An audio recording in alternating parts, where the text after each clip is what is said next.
നമസ്കാരം മാന്യ പ്രേക്ഷകരെ, വലിയ സ്നേഹ നമസ്കാരം. ജയശ്രീൻ സാർ ഇങ്ങനെ കേട്ടുകൊണ്ടിരിക്കുകയാണ്. നരേന്ദ്രമോദിജിയുടെ മുരടോടെ അങ്ങോട്ട് പിഴുതെറിയാണ്. ഇതാ BJP തകരാൻ പോകുന്നു, ഭാരതത്തിന്റെ ആ ഒരു ഇത് ഭരണമൊക്കെ ഈ പറയുന്ന രാഹുൽ ഗണ്ഡി അടക്കമുള്ള ഗണ്ഡി കുടുംബത്തിലേക്ക് പോകുന്നു. അതിനൊക്കെ വഴി വെച്ചുകൊണ്ട് ഹിൻഡൻബർഗ് എന്നും പറഞ്ഞ് വലിയൊരു പേര് ഇങ്ങനെ കേൾക്കുന്നുണ്ട്. ഈ ഹിൻഡൻബർഗ് ആരാണ് സാർ? അതൊരു വ്യക്തിയാണോ, ഒരു സ്ഥാപനമാണോ? ഈ വിഷയം നമ്മൾ മുൻപ് ചെയ്തിട്ടുണ്ടെങ്കിൽ പോലും നമ്മുടെ പുതിയ പ്രേക്ഷകർ ഒരുപാടുണ്ട്. അവരിലേക്കുള്ള അറിവ് കൂടി ആയിട്ട് ഇത് ആരാണ് സാർ ഈ ഹിൻഡൻബർഗ്? ഇത് സ്ഥാപനമാണോ, വ്യക്തിയാണോ? ഇനി സ്ഥാപനമാണെങ്കിൽ ആരാണ് ഇതിന്റെ സ്ഥാപകൻ? എന്താണ് സാർ ഇതിന്റെ ഒരു ആദ്യത്തെ കാഴ്ചപ്പാട്? ഹിൻഡൻബർഗ് എന്ന് പറയുന്നത് ഒരു സ്ഥാപനമാണ്. അതിന്റെ ഉടമസ്ഥൻ എന്ന് പറയുന്നത് നെറ്റ് ആൻഡേഴ്സൺ അല്ലെങ്കിൽ നാഥാൻ ആൻഡേഴ്സൺ എന്നറിയപ്പെടുന്ന കേവലം 38 വയസ്സ് മാത്രം പ്രായമുള്ള ഒരു മുൻ ആംബുലൻസ് ഡ്രൈവറാണ്. അപ്പോ അദ്ദേഹം ചെയ്തത്, ഈ ആംബുലൻസ് ഡ്രൈവർ ആയിരിക്കുന്ന കാലത്ത് ഏതാണ്ട് 2005 ഇദ്ദേഹം ആംബുലൻസ് ഓടിക്കുകയാണ്. ഇപ്പൊ കാലം എത്ര ആയുള്ളെന്ന് ഓർക്കണം. 2005 ആംബുലൻസ് ഡ്രൈവർ ആയിരുന്ന ആള് ഓൺലൈനായിട്ട് 2 ഡിപ്ലോമകൾ എടുക്കുകയാണ്. അതായത് പേഴ്സണൽ ഫിനാൻഷ്യൽ അഡ്വൈസർ എന്ന് പറയുന്ന ഒരു ഡിപ്ലോമയും അതുപോലെ തന്നെ അക്കൗണ്ട്സുമായി ബന്ധപ്പെട്ട മറ്റൊരു ഡിപ്ലോമയും എടുത്തു. ഇത് രണ്ടും എടുത്തതിന് ശേഷം അദ്ദേഹം ഒരു സ്റ്റോക്ക് മാർക്കറ്റ് സ്ഥാപനത്തിൽ ജോലിക്ക് കയറി. അമേരിക്കയിലാണ്. അങ്ങനെ ജോലിക്ക് കയറി. അവിടെ അദ്ദേഹത്തിന് കിട്ടിയ ജോലി വമ്പൻ കോടീശ്വരന്മാരുടെ സാമ്പത്തിക അക്കൗണ്ടുകൾ മാനേജ് ചെയ്യുന്ന ഡിപ്പാർട്ട്മെന്റിലായിരുന്നു. അപ്പോൾ ആ ഡിപ്പാർട്ട്മെന്റിൽ ഇരുന്നു കൊണ്ട് ഇയാളുടെ വർഷങ്ങളുടെ അനുഭവം വലിയ കോടീശ്വരന്മാർ എങ്ങനെയാണ് സാമ്പത്തിക അക്കൗണ്ടുകൾ കൈകാര്യം ചെയ്യുന്നത് എന്ന് പഠിച്ചെടുത്തു. അങ്ങനെ പഠിച്ചപ്പോൾ ഇദ്ദേഹത്തിന് മനസ്സിലായി, ഈ സാമ്പത്തികം വലുതായിട്ട് ഉണ്ടാക്കണമെങ്കിൽ സ്റ്റോക്ക് മാർക്കറ്റിൽ, ഷെയർ മാർക്കറ്റിൽ പോകണം. അപ്പോൾ ഷെയർ മാർക്കറ്റിൽ എങ്ങനെയാണ് ഇവർ പണം ഉണ്ടാക്കുന്നത് എന്നുള്ളത് ഇദ്ദേഹം നിരീക്ഷിച്ചു. അപ്പോഴാണ് മനസ്സിലായത്, വൻകിട കമ്പനികൾ, വളരെ പെട്ടെന്ന് കുതിച്ചുയരുന്ന കമ്പനികൾ, തകർന്നു പോകുന്ന കമ്പനികൾ, ഈ 2 കമ്പനികളെയും ഒരുപോലെ ഉപയോഗിച്ചുകൊണ്ടാണ് കോടീശ്വരന്മാർ വലിയ കോടീശ്വരന്മാരാകുന്നത് എന്ന് മനസ്സിലായി. അതായത് തകർന്നു പൊളിഞ്ഞു പോകും എന്നുള്ള കമ്പനികളുടെ ഷെയറുകൾ ഇവര് വിൽക്കും. അതായത് ഷോർട്ട് സെല്ലിംഗ് എന്നാണ് പറയുക. ഇത് മലയാളികളിൽ ഒരു 1% പേർക്ക് പോലും മനസ്സിലാവുന്ന ഒരു വാക്കല്ല ഷോർട്ട് സെല്ലിംഗ്. ഷോർട്ട് സെല്ലിംഗ് എന്ന് പറഞ്ഞാൽ ഏതെങ്കിലും ഒരു കമ്പനി തകരാൻ പോകുന്നു എന്ന വിവരം കിട്ടിയാൽ എല്ലാവരും ആ സ്റ്റോക്ക് വിറ്റ് കളയുകയാണ് ചെയ്യുന്നത്. ആ ഷെയർ വിറ്റ് കളയും. അപ്പം ഷെയർ മാർക്കറ്റിൽ വില ഇടിഞ്ഞുകൊണ്ടിരിക്കുന്ന കമ്പനിയുടെ ഷെയർ ആരും മേടിക്കില്ല. പക്ഷെ മിടുക്കന്മാരായ കോടീശ്വരന്മാർ എന്ത് ചെയ്യുമെന്ന് ചോദിച്ചാൽ, ഇത് അവധി കച്ചവടം എന്ന് പറഞ്ഞൊരു കച്ചവടമുണ്ട്. എന്ന് പറഞ്ഞാൽ കയ്യിൽ ഷെയർ ഇല്ലാതെ തന്നെ അത് വിൽക്കും. ലക്ഷക്കണക്കിന് ഷെയർ വേണേൽ നമുക്ക് വിൽക്കാം, നമ്മുടെ കയ്യിൽ വേണ്ട. ഇപ്പൊ ഒരു ഉദാഹരണത്തിന്, കേരളത്തിലെ ഫെഡറൽ ബാങ്ക് പൊളിയാൻ പോകുന്നു എന്നൊരു വിവരം വന്നാൽ ഫെഡറൽ ബാങ്കിന്റെ ഷെയർ താഴോട്ടിടിയും. ആ താഴോട്ടിടിയും എന്ന് ഉറപ്പായി കഴിഞ്ഞാൽ ഈ ബുദ്ധിമാന്മാര് ചെയ്യുന്നത്, ഇവര് ഈ ഷെയർ വിൽക്കും, കയ്യിലില്ലാതെ വിൽക്കും. അപ്പൊ കയ്യിലില്ലാതെ വിൽക്കാമോ എന്ന് ചോദിച്ചാൽ അവധി വ്യാപാരത്തിൽ അങ്ങനെ കയ്യിലില്ലാതെ വിൽക്കാം. അതായത് ഷോർട്ട് സെല്ലിങ്ങിൽ അങ്ങനെ വിൽക്കാം. അങ്ങനെ വിറ്റിട്ട് ദിവസങ്ങൾ കൊണ്ടോ മണിക്കൂറുകൾ കൊണ്ടോ ഇത് ഇടിഞ്ഞ് താഴെ വരുമ്പോൾ ഇയാൾ വിറ്റ് അത്രയും ഷെയർ മാർക്കറ്റിൽ നിന്ന് വാങ്ങിയാൽ മതി. ഉദാഹരണത്തിന്, ഫെഡറൽ ബാങ്കിന്റെ ഒരു ഷെയറിന് 100 രൂപയാണെന്നിരിക്കട്ടെ. 100 രൂപ വിലയുള്ള സമയത്താണ് വാർത്ത വരുന്നത് ഇത് ഇടിയാൻ പോകുന്നു. അപ്പൊ ഇയാൾ എന്ത് ചെയ്യും? 100 രൂപ വിലയുള്ള ഒരു 1000 ഷെയർ അങ്ങ് വിൽക്കും. എന്നിട്ട് ഇടിഞ്ഞു കഴിയുമ്പോൾ ഇത് താഴോട്ട് വരുമല്ലോ. താഴോട്ട് വരുമ്പോൾ ഈ 1000 ഷെയർ മേടിച്ച് ഈ ബ്രോക്കിംഗ് കമ്പനിയിലേക്ക് കൊടുത്താൽ അയാൾ സുരക്ഷിതനായി. ഇതിനിടയിലുള്ള 90 രൂപ അയാൾക്ക് ലാഭമായി. ഇതാണ് ഷോർട്ട് സെല്ലിംഗ് എന്ന് പറയുന്നത്. ഞാൻ ചുരുക്കി പറഞ്ഞതാണ്. വളരെ പെട്ടെന്ന് അറിയാവുന്നവർക്ക് ഇത് മനസ്സിലാവുള്ളൂ. പക്ഷേ ഈ കോടീശ്വരന്മാർ ചെയ്യുന്നത് എന്താന്ന് വെച്ചാൽ അത് വലിയൊരു തന്ത്രമാണ്. ഏതെങ്കിലും ഒരു കമ്പനിയിൽ നിന്ന് ഷെയർ ഉയരുമ്പോൾ ലാഭം ഉണ്ടാക്കുന്നതിനേക്കാൾ എളുപ്പമാണ് ഷെയർ തകരുമ്പോൾ ലാഭം ഉണ്ടാക്കുന്നത്. അതിനുവേണ്ടി ഇവർ ചെയ്യുന്നത്, ഏതെങ്കിലും ഒരു കമ്പനിയുടെ ലക്ഷക്കണക്കിന് ഷെയർ അങ്ങോട്ട് വിറ്റിട്ട് ആ കമ്പനിയെ കുറിച്ചൊരു വ്യാജ വാർത്ത പുറത്തേക്ക് വിടും. ഈ വ്യാജ വാർത്ത പുറത്തേക്ക് വിടാൻ വേണ്ടി ഒരു റിസർച്ച് ഫൗണ്ടേഷൻ ഉണ്ടാക്കും. ഗവേഷണ സ്ഥാപനം എന്നാണ് പേര്. അതിനകത്ത് 3-4 പേരെ ജോലിക്ക് വെക്കും. ആൻഡേഴ്സന്റെ ഈ സ്ഥാപനത്തിനകത്ത്, ഹിൻഡൻബർഗിനകത്ത് 5 പേരാണ് ഉണ്ടായിരുന്നത്. 5 പേരുള്ള ഒരു LLC, ലിമിറ്റഡ് ലയബിലിറ്റി കമ്പനി എന്ന് പറഞ്ഞാൽ ഒരു തട്ടിക്കൂട്ട് കടലാസ് കമ്പനി ഉണ്ടാക്കിയിട്ട് അതിനകത്ത് 4-5 ജോലിക്കാരെ ഇരുത്തി റിസർച്ച് ആണെന്ന് പറഞ്ഞ് കുറച്ച് കാര്യങ്ങളൊക്കെ ഇവരുടെ വെബ്സൈറ്റിൽ കയറി പഠിച്ചിട്ട് അത് വെച്ചൊരു റിപ്പോർട്ട് അങ്ങ് ഉണ്ടാക്കുകയാണ്. ഈ റിപ്പോർട്ടുകൾ 1000കണക്കിന് പേജുള്ള വമ്പൻ റിപ്പോർട്ടാവും. എന്നിട്ട് ഈ റിപ്പോർട്ട് പബ്ലിഷ് ചെയ്യും. ഏത് കമ്പനിയുടെ റിപ്പോർട്ട് പബ്ലിഷ് ചെയ്താലും ഷെയർ മാർക്കറ്റിൽ ഇരിക്കുന്ന പാവങ്ങൾക്ക് ഇതൊന്നും അറിയാൻ മേലാത്തതുകൊണ്ട് അവർ ഈ റിപ്പോർട്ട് കേട്ട് ഞെട്ടി ഉടനെ കയ്യിലുള്ളതെല്ലാം അങ്ങ് വിൽക്കും. അപ്പോൾ ഇവര് നേരത്തെ വിറ്റ് വെച്ചിരുന്ന സാധനം ഇവരങ്ങ് മേടിക്കും. അങ്ങനെയാണ് ഇവര് ലാഭം ഉണ്ടാക്കുന്നത്. ഇത് ഇയാൾ അവിടെ ഇരുന്നുകൊണ്ട് പഠിച്ചു. ഏത് കോടീശ്വരന്മാരുടെ സ്റ്റോക്ക് മാർക്കറ്റിംഗിന്റെ മാനേജ്മെന്റിൽ വെച്ച് പഠിച്ചു. എന്നിട്ട് അയാൾ ആ സ്ഥാപനത്തിൽ നിന്ന് പുറത്തു വന്ന് സ്വന്തമായി ഈ പറഞ്ഞ ഒരു സ്ഥാപനം അങ്ങ് തുടങ്ങി. ഹിൻഡൻബർഗ് എന്ന് പേരിടാൻ കാരണം 1934 ജർമ്മനിയിൽ നിന്ന് അമേരിക്കയിലേക്ക് പോയ ഹിൻഡൻബർഗ് എന്ന് പറയുന്ന ഒരു വിമാനം ആകാശത്ത് വെച്ച് കത്തി നിമിഷ നേരം കൊണ്ട് ചാമ്പലായി അതിനകത്തുള്ള ആൾക്കാർ മരിച്ച് ചാരമായിട്ടാണ് താഴേക്ക് വന്നത്. അപ്പോൾ നിമിഷ നേരം കൊണ്ട് ആകാശത്തിൽ പറക്കുന്ന 100 കണക്കിന് ആൾക്കാരുള്ള ഒരു വിമാനം കത്തിച്ചാമ്പലായി ചാരമായി താഴെ വരുന്ന ആ സംഭവം ലോകത്തന്ന് ആദ്യമായിരുന്നു. അത് ഹിൻഡൻബർഗ് സംഭവം എന്ന പേരിൽ അറിയപ്പെട്ടു. അതേ കൺസെപ്റ്റ് ഉൾപ്പെടുത്തിക്കൊണ്ടാണ് ഇയാൾ ഹിൻഡൻബർഗ് റിസർച്ച് എന്ന് പറഞ്ഞ ഈ സ്ഥാപനത്തിന് പേരിടുന്നത്. എന്ന് പറഞ്ഞാൽ തട്ടിപ്പ് തന്നെ ഉദ്ദേശിച്ചുകൊണ്ട് ഇടുന്നതാണ്. അങ്ങനെ 2018 ഇയാൾ തുടങ്ങിയ സ്ഥാപനം ഇപ്പോൾ അയാൾ പിരിച്ചുവിട്ടു. എന്ന് പറഞ്ഞാൽ കമ്പനി അടച്ചുപൂട്ടി. ഈ കമ്പനി അടച്ചുപൂട്ടുമ്പോൾ അയാൾ പറയുന്ന ഒരു വാചകമുണ്ട്, ഞാൻ ഉദ്ദേശിച്ച ലക്ഷ്യം സാധിച്ചു, ഇനി എനിക്ക് കമ്പനിയുടെ ആവശ്യമില്ല എന്ന് പറഞ്ഞിട്ടാണ് കമ്പനി അയാൾ അടച്ചുപൂട്ടുന്നത്. അയാൾ ഉദ്ദേശിച്ച സാധനം എന്താണ്? വിവിധ രാജ്യങ്ങളിലായി 63 കമ്പനികളെ തകർക്കുക. അതിൽ 51 കമ്പനികളെയും ഇയാൾ തകർത്തു. 63 എണ്ണം ടാർഗറ്റ് ചെയ്തിട്ട് 51 കമ്പനിയും തകർന്നുപോയി. അതിൽ 3 കമ്പനികളുടെ ഉടമസ്ഥന്മാരെ അറസ്റ്റ് ചെയ്തു. ബാക്കിയുള്ളവർ ആത്മഹത്യ ചെയ്തവരുണ്ടോ എങ്ങനെയാന്നൊക്കെ ഇനി കണ്ടുപഠിക്കണം. അതില് ഇയാൾ ടാർഗറ്റ് ചെയ്തിരുന്ന ഈ കമ്പനിയെ ടാർഗറ്റ് ചെയ്യുന്നതിന്റെ പിറകിൽ ഒരു വലിയ രഹസ്യമുണ്ട്. ഈ കമ്പനികളെ അല്ല ടാർഗറ്റ് ചെയ്യുന്നത്, രാജ്യത്തെയാണ് ടാർഗറ്റ് ചെയ്യുന്നത്. ഇപ്പൊ ഇന്ത്യയുടെ 5 ട്രില്യൺ എക്കണോമി എന്ന് പറഞ്ഞാൽ അത് ഇന്ത്യയിലെ ജനങ്ങളുടെ എക്കണോമി അല്ല, ഇന്ത്യ ഗവൺമെന്റിന്റെ പണവും അല്ല.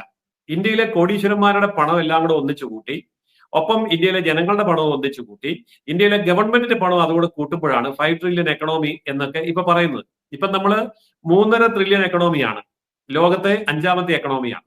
1ാം സ്ഥാനത്ത് നിൽക്കുന്നത് 32 ട്രില്യൺ ഉള്ള അമേരിക്കയും, 2ാം സ്ഥാനത്ത് നിൽക്കുന്നത് 17 ട്രില്യൺ ഉള്ള ചൈനയും, 3ാം സ്ഥാനത്ത് നിൽക്കുന്നത് 6.5 ട്രില്യൺ ഉള്ള ജപ്പാനും, 4ാം സ്ഥാനത്ത് നിൽക്കുന്നത് 5.5 ട്രില്യൺ ഉള്ള ജർമ്മനിയും കഴിഞ്ഞാൽ 5ാം സ്ഥാനം നമുക്കാണ് 3.5 ട്രില്യൺ.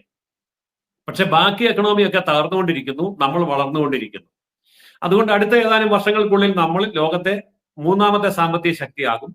തുടർന്ന് അങ്ങോട്ട് ഒരു 10-15 വർഷത്തിനകം ലോകത്തെ 1ാമത്തെ സാമ്പത്തിക ശക്തിയാവും. ഇതാണ് ലോകം കണ്ടെത്തിയ സത്യം. നമ്മൾ പറയുന്ന വെറും തള്ളൊന്നുമല്ല, ഇത് ലോക രാജ്യങ്ങൾ കണ്ടെത്തുകയും IMF, വേൾഡ് ബാങ്ക് അടക്കമുള്ള ആൾക്കാര് അംഗീകരിക്കുകയും ചെയ്തിരിക്കുന്ന ഒരു യാഥാർത്ഥ്യമാണ്. അപ്പോൾ ഇതിന്റെ പുറകിൽ, അതായത് ഈ സാമ്പത്തിക വളർച്ചയെ സഹായിക്കുന്ന ഘടകം ഇന്ത്യയിലെ കോടീശ്വരന്മാരാണ്.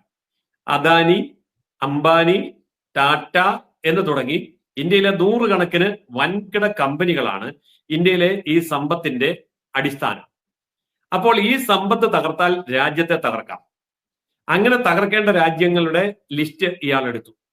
ആ ലിസ്റ്റ് എടുക്കുമ്പോൾ അതിൽ അമേരിക്കയുണ്ട്. അയാളുടെ സ്വന്തം രാജ്യത്തിന്റെ സാമ്പത്തിക എക്കോണമി അയാൾ തകർക്കാൻ പോവാണ്. അത്ര ഭയങ്കര ഭീകരനാണ് ഇയാൾ. അമേരിക്കയുണ്ട്, ചൈനയുണ്ട്, ജപ്പാനുണ്ട്, ഇന്ത്യ ഉണ്ട്, ബ്രിട്ടൻ ഉണ്ട്, ഇറ്റലി ഉണ്ട്, സിംഗപ്പൂർ ഉണ്ട്. ഇങ്ങനെ പല രാജ്യങ്ങളുടെയും സാമ്പത്തിക സ്ഥിതി ഇയാൾ തകർക്കാൻ ഉദ്ദേശിച്ചു. ഇങ്ങനെ തകർക്കുമ്പോൾ ഉള്ള ഗുണം എന്താന്ന് വെച്ചാൽ വൻതോതിൽ ഇയാളുടെ സമ്പത്ത് കൂടും. അതിനുവേണ്ടി ഇയാള് ജോർജ് സോറോസ് എന്ന് പറയുന്ന ആളിന്റെ കമ്പനിയുമായി കൂട്ടുചേർന്നു. ഹിൻഡൻബർഗ് എന്ന് പറയുന്ന ഈ ആൻഡേഴ്സന്റെ കമ്പനിയിൽ ഏറ്റവും കൂടുതൽ ബന്ധപ്പെട്ട് നിൽക്കുന്ന മറ്റൊരു കമ്പനി ജോർജ് സോറോസിന്റെ കമ്പനിയാണ്. അപ്പൊ കള്ളന്മാരുടെ ഒരു സഹകരണ സംഘമാണ് ഈ പരിപാടി. ഇതിൽ തന്നെ 500ഓളം കള്ളന്മാരുണ്ടെന്നുള്ളതാണ് ലോകമെമ്പാടുമുള്ള കണക്ക്.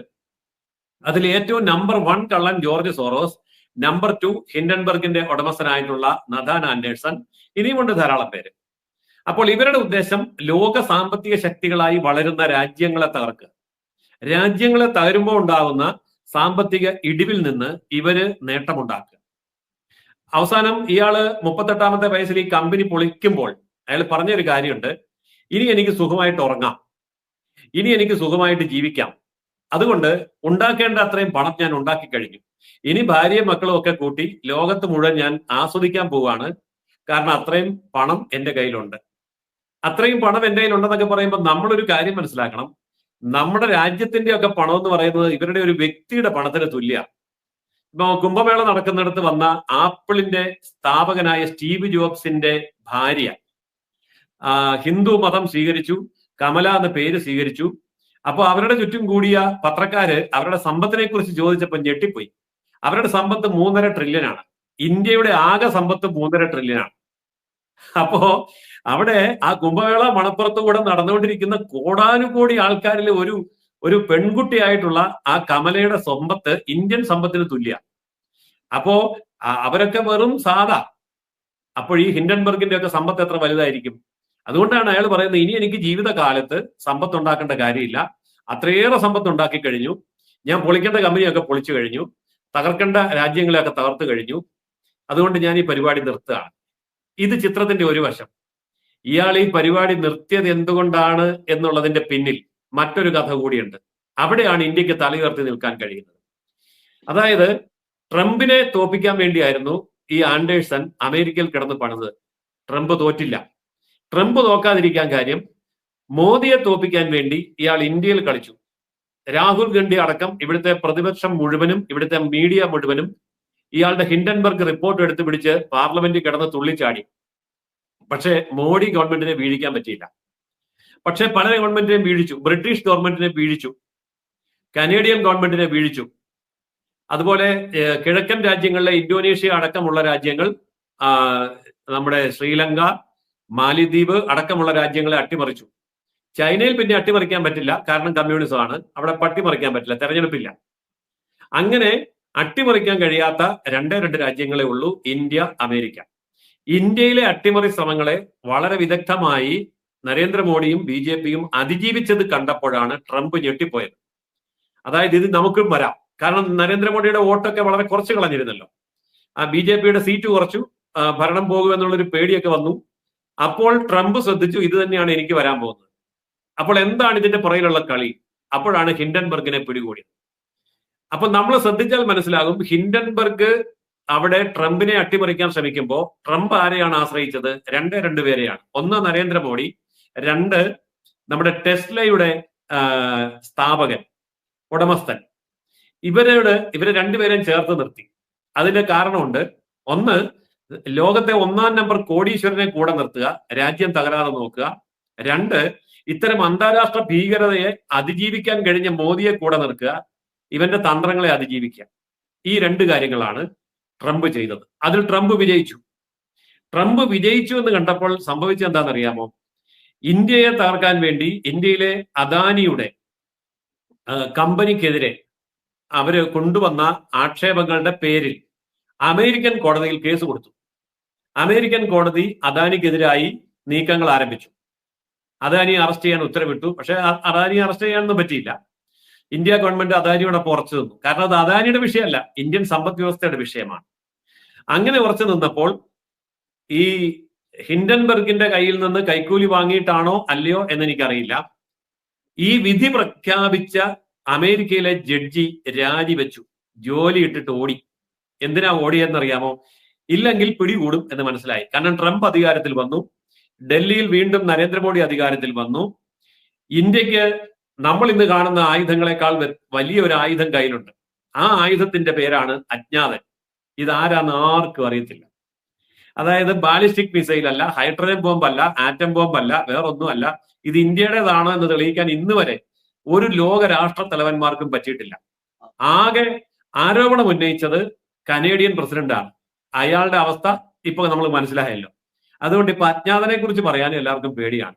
പക്ഷേ ഹിൻഡൻബർഗിന്റെ ഉടമസ്ഥനായ നാഥൻ ആൻഡേഴ്സണും അതുപോലെ തന്നെ അവിടുത്തെ ഇന്ത്യക്കെതിരായിട്ട് വിധി പ്രഖ്യാപിച്ച അമേരിക്കയിലെ ജഡ്ജിക്കും കാര്യം മനസ്സിലായി. ഇനി ഞാൻ നേരിടാൻ പോകുന്നത് അജ്ഞാതനെ ആയിരിക്കും. അതുകൊണ്ട് ജഡ്ജി ആദ്യം രാജിവെച്ചു, ജീവൻ രക്ഷിച്ചു. ഇയാൾ കമ്പനി പിരിച്ചുവിട്ട് സമസ്താപരാധം പറഞ്ഞ് ഇനി ഞാൻ ഈ പണിക്കേ ഇല്ല, ഞാനും എന്റെ ഭാര്യയും പിള്ളേരെയും കൂട്ടി എങ്ങോട്ടേലും പൊക്കോളാം, ആരെയും ശല്യം ചെയ്യല എന്ന് പറഞ്ഞ് സമസ്താപരാധം പറഞ്ഞ് പിൻവാങ്ങി.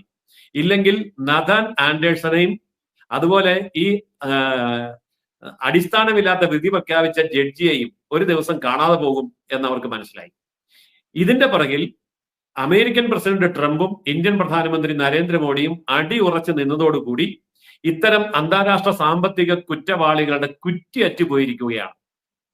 ഇത് ആഗോളതലത്തിൽ നമ്മൾ നേടിയ വമ്പൻ വിജയമാണ്.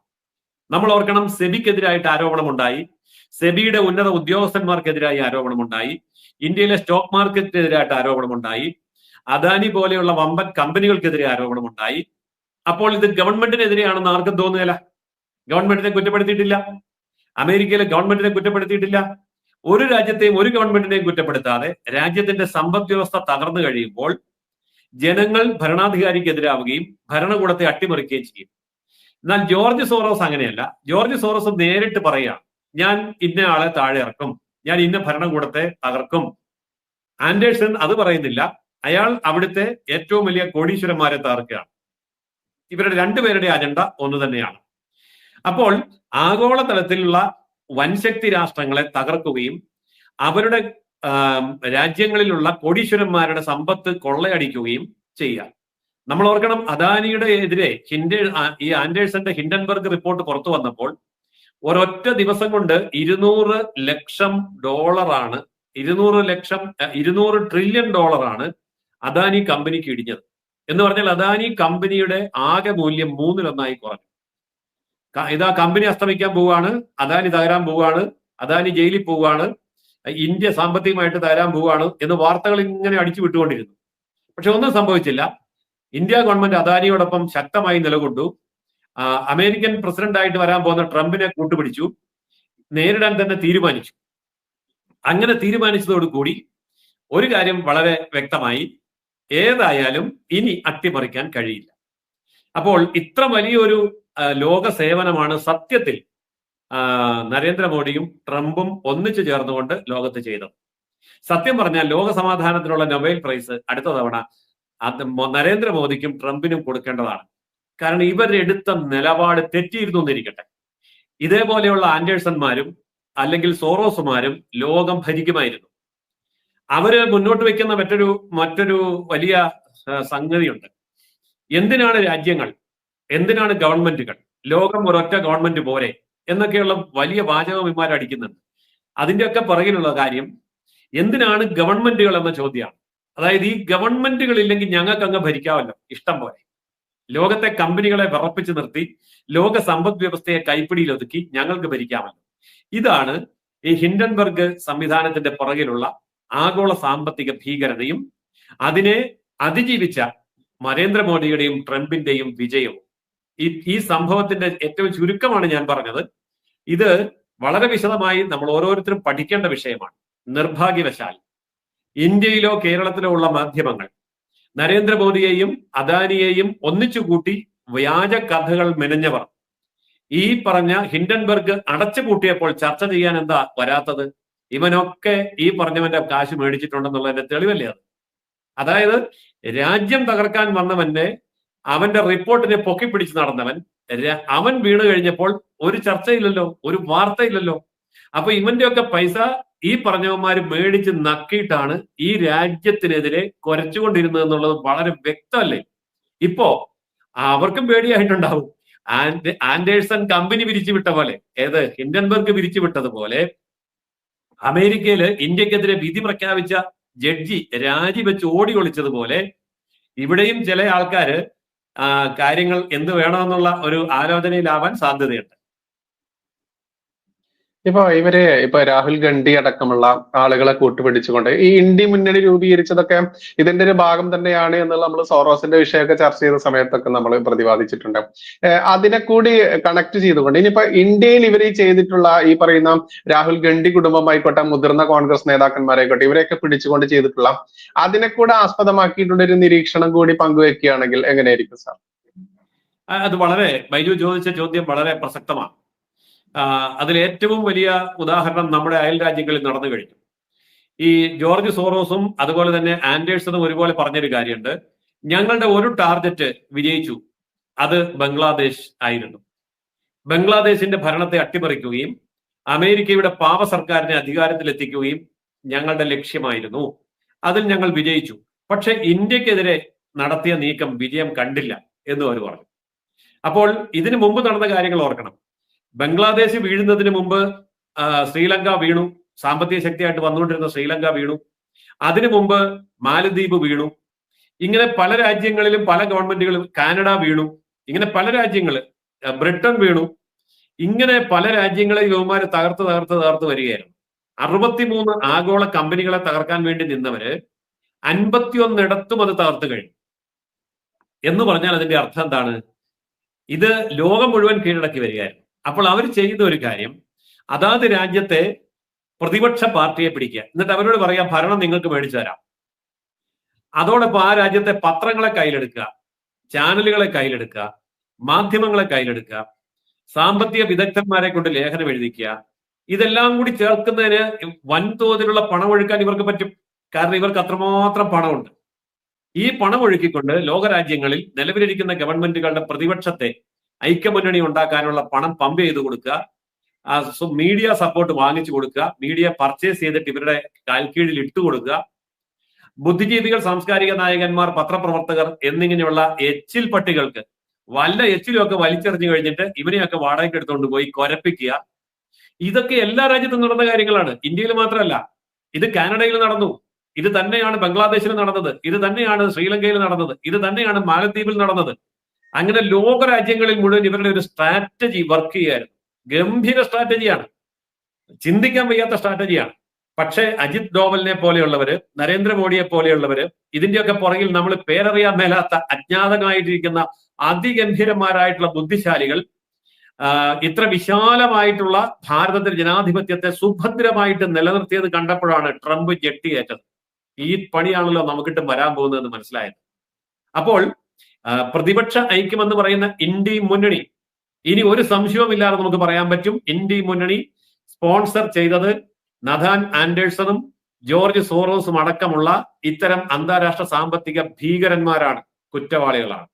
അപ്പോൾ അവരുടെ കയ്യിലെ കളിപ്പാട്ടമായി ഇന്ത്യ അടക്കമുള്ള പല രാജ്യങ്ങളിലെയും പ്രതിപക്ഷ പാർട്ടികളും മുന്നണികളും പത്രമാധ്യമങ്ങളും ദൃശ്യമാധ്യമങ്ങളും ബുദ്ധിജീവികളും അവരുടെ കയ്യിൽ കരുക്കളായി മാറി എന്നുള്ളത് ഇപ്പോൾ തെളിഞ്ഞിരിക്കുന്നു എന്ന് ഞാൻ പറയാൻ കാര്യം എന്താ? അതിന്റെ നിശബ്ദതയാണ് ചാനൽ ചർച്ച ഇല്ലാത്തത്, അതിന്റെ നിശബ്ദതയാണ് പത്രങ്ങളിൽ വാർത്തയില്ലാത്തത്. ഓക്കെ, ഇനി എന്തെങ്കിലും വിട്ടുപോയിട്ടുണ്ടോ സാർ ഈ ഒരു വിഷയമായിട്ട് ബന്ധപ്പെട്ട് എന്റെ ചോദ്യത്തിന്റെ പരിമിതി മൂലം? എനിക്ക് ഇക്കാര്യത്തിൽ ഒരു നിർദ്ദേശം ഇന്ത്യ ഗവൺമെന്റിന്റെയും മുമ്പിൽ വെക്കാനുള്ളത്, ഇതിനെ ഒരു സാമ്പത്തിക കുറ്റവാളി എന്നതിനുപരി രാജ്യദ്രോഹത്തിന്റെ പട്ടികയിൽപ്പെടുത്തണം. ഇത്തരം അടിസ്ഥാനമില്ലാത്ത ആരോപണങ്ങൾ ഉയർത്തിപ്പിടിച്ചുകൊണ്ട് പാർലമെന്റിലാണെങ്കിലും പത്രങ്ങളിലാണെങ്കിലും മാധ്യമങ്ങളിലാണെങ്കിലും പൊതുരംഗത്താണെങ്കിലും അടിസ്ഥാനരഹിതമായ വാദമുഖങ്ങൾ ഉന്നയിച്ചുകൊണ്ട് നടത്തുന്ന മുന്നേറ്റങ്ങളും സമരങ്ങളും രാജ്യവിരുദ്ധമായി, രാജ്യരക്ഷയ്ക്ക് വിരുദ്ധമായിട്ട് പ്രഖ്യാപിക്കുകയും രാജ്യദ്രോഹ കുറ്റം ചുമത്തി അതിനെ പിന്താങ്ങുന്നവനെ പിടിച്ചകത്തിടുകയും ചെയ്യണം. അതിപ്പോൾ നമ്മൾ പറയും ആവിഷ്കാര സ്വാതന്ത്ര്യത്തെ കടന്നാക്രമിച്ചു, പത്രസ്വാതന്ത്ര്യത്തെ കുഴിച്ചുമൂടി, ജനാധിപത്യത്തെ തടഞ്ഞു നിർത്തി എന്നൊക്കെ പറയുന്നോ പറയട്ടെ, പക്ഷെ പിടിച്ചകത്തിടണം. കാരണം അത്ര ഭീകരമായിട്ടുള്ള രാജ്യദ്രോഹ പ്രവർത്തനമാണ് ഇതിന്റെ പിന്നിലുള്ളത്. നമ്മൾ ഒരു കാലത്ത് സൈബർ ലോ ഇല്ലായിരുന്നല്ലോ, ഇപ്പൊ ഉണ്ടായല്ലോ എന്ന് പറഞ്ഞ പോലെ ഇത്തരം സാമ്പത്തിക കുറ്റകൃത്യങ്ങൾ പണ്ടില്ലായിരുന്നു, ഇപ്പൊ ഉണ്ടല്ലോ. അതുകൊണ്ട് ഇതിനെതിരെ നിയമനിർമ്മാണം നടത്തുകയും അവരുടെ താളത്തിനൊത്ത് തുള്ളുന്നവരാരാണെങ്കിലും, അത് രാഹുൽ ഗാന്ധി ആണെങ്കിലും, അത് മാധ്യമങ്ങളാണെങ്കിലും, അത് ബുദ്ധിജീവികളാണെങ്കിലും, ആര് തന്നെയാണെങ്കിലും അവരെയൊക്കെ പിടിച്ചകത്തിടാനുള്ള കർശനമായ നിയമം ഈ രാജ്യത്ത് ആവശ്യമാണെന്നാണ് എനിക്ക് കൂട്ടിച്ചേർക്കാനുള്ളത്. മറ്റേത് സാറേ, നമ്മുടെ ഇന്ത്യ മുന്നണിയുടെ ഭാവി അതുകൂടെ കൂട്ടിച്ചേർത്താൽ പൂർണ്ണമാകുമെന്ന് തോന്നുന്നു. ഇപ്പോൾ നമ്മൾക്ക് ഇന്ത്യ മുന്നണിയുടെ ഭാവി ഡൽഹിയിലേക്ക് നോക്കിയാൽ വ്യക്തമായിട്ട് കാണാം. ഇന്ത്യ മുന്നണിയിൽ നിന്ന് കോൺഗ്രസിനെ പുറത്താക്കി. അവിടെ ആം ആദ്മി പാർട്ടി പറഞ്ഞു ഞങ്ങൾക്ക് കോൺഗ്രസ് വേണ്ട. പിന്നെ ആം ആദ്മി പാർട്ടിയോടൊപ്പം തൃണമൂൽ കോൺഗ്രസ് ഉണ്ട്, ആം ആദ്മി പാർട്ടിയോടൊപ്പം ലാലു പ്രസാദ് ഉണ്ട്. അതുപോലെ മറ്റു പാർട്ടികളെല്ലാം ആം ആദ്മി പാർട്ടിയോടൊപ്പം നിൽക്കുമ്പം ഇന്ത്യ മുന്നണി ഒന്നടങ്കം തീരുമാനിച്ചു കോൺഗ്രസ് വേണ്ട. ഇപ്പൊ കോൺഗ്രസ് മുക്ത ഇന്ത്യ മുന്നണി ഡൽഹിയിൽ നിലവിൽ വന്നു കഴിഞ്ഞു. ഡൽഹി തെരഞ്ഞെടുപ്പിലേക്ക് നോക്കിയാൽ നമുക്ക് വ്യക്തമായിട്ട് കാണാം, കോൺഗ്രസ് ഇല്ലാത്ത ഇന്ത്യ മുന്നണി ആം ആദ്മി പാർട്ടിയോടൊപ്പം നിൽക്കുന്നു. ഇന്ത്യ മുന്നണിയിൽ നിന്ന് കോൺഗ്രസ് പുറത്തെറിയപ്പെട്ടിരിക്കുന്നു. അപ്പോൾ സത്യത്തിൽ അടിസ്ഥാനപരമായ രാഷ്ട്രീയ ധാർമ്മികതയില്ലാതെ കെട്ടിപ്പടുത്ത ഇന്ത്യ മുന്നണിയുടെ അന്ത്യം ഡൽഹിയിലെ നിയമസഭാ തെരഞ്ഞെടുപ്പോടുകൂടി സംഭവിച്ചു കഴിഞ്ഞിരിക്കുന്നു. ഇനി കോൺഗ്രസിന് മുന്നോട്ട് പോവുക എന്ന് പറയുന്നത് അതീവ ദുഷ്കരമായിരിക്കും. ഓക്കെ, അപ്പൊ എന്തായാലും ഫെബ്രുവരി 5-ന് ഡൽഹി ഇലക്ഷൻ വരുന്നതോടുകൂടി ഏകദേശം തീരുമാനമാകും എന്നുള്ളത് തന്നെ പ്രതീക്ഷിക്കാം നമുക്ക്.